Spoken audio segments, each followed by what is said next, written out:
Цена муки повышается потому, что товар проходит как минимум через 3 руки посредников. По таким ценам никто не сможет прожить.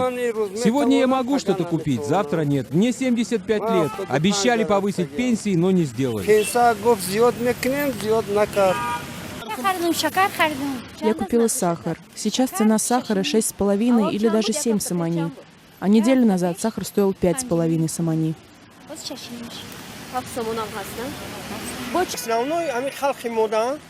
Наш народ в основном употребляет муку, сахар и масло.